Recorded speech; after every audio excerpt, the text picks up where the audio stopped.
Hey everyone, this is Dashboard Review and I am Anuj, and happy Republic Day to all of you. I watched something special and I watched it on Sony Live. This is a show called Freedom at Midnight. It is based on a book of the same name. This is a show that's been produced by Nikhil Advani, कल होना हो वाले. उन्होंने ये show बनाया है और इसका एक सीज़न 1 भी आया था 1-2 साल पहले. अभी सीज़न 2 आया है. It is about the main revolutionaries or the main leaders of new India. Jawaharlal Nehru, Sardar Vallabh Bhai Patel, Maulana Abul Kalam Azad, Mahatma Gandhi and even Lord Mountbatten. This series और this story is the run up to the freedom.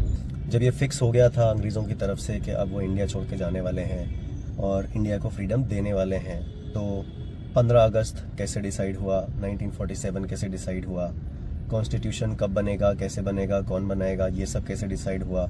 And the devils like Muhammad Ali Jinnah, how will they create hurdles in a free India, in a united India. तो ये सारी की सारी कहानियाँ, ये सारी stories इसके अंदर हैं. अगर आपको इंडिया के फ्रीडम स्ट्रगल के बारे में पता है तो भगत सिंह, चंद्रशेखर आज़ाद, राजगुरु, सुखदेव, उधम सिंह, ये जो हमारे रेवोल्यूशनरी थे, ये कहानी उनके बारे में नहीं. It is more about the politics of that India, of that new India. कैसे ये लोग लॉर्ड माउंटबेटन से बातचीत करके, नेगोशिएट करके डेट्स डिसाइड कर रहे थे.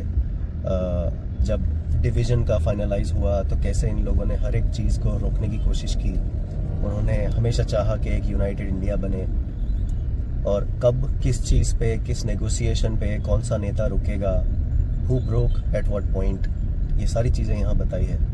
ये शो उन सब लोगों की, उन सब पॉलिटिशियंस की जो कि एक नया इंडिया बनाना चाहते थे, जो एक नॉन वायलेंट तरीके से इंडिया चाहते थे, आज़ादी चाहते थे, उन सब की क्या मजबूरियां रही होंगी, किन चीज़ों पे उन्होंने अंग्रेज़ों से हाथ मिलाया, किन चीज़ों पे उन्होंने अपने पॉइंट्स रखे, ये सब उस बारे में है.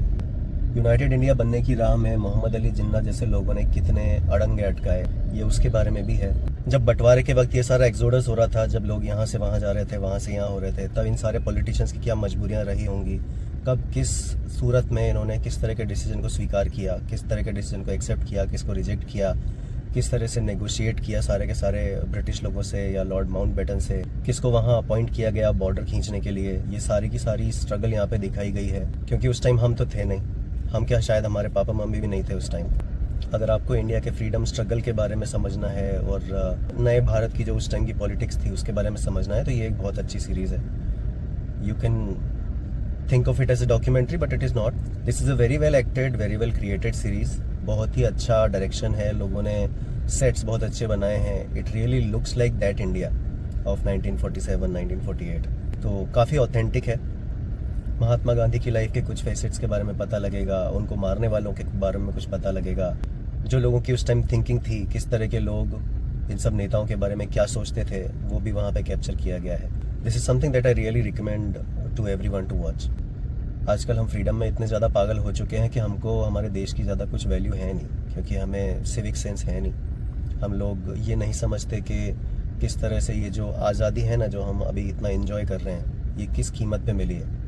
कितनी मुश्किल से इन लोगों ने अपनी एड़ियाँ और अपने तलवे घिस घिस के कैसे ये सब पाया है. तो ये समझना चाहिए. ये समझने के लिए ये सीरीज़ देखनी चाहिए. Maybe you can just read that book also, but ये सीरीज़ बहुत अच्छी है. It's an easy way to understand the freedom struggle of India. कोशिश करो, देखो इस सीरीज़ को, you will enjoy it. And if you like what I am doing, please like, share and subscribe and motivate my content. Thanks, bye.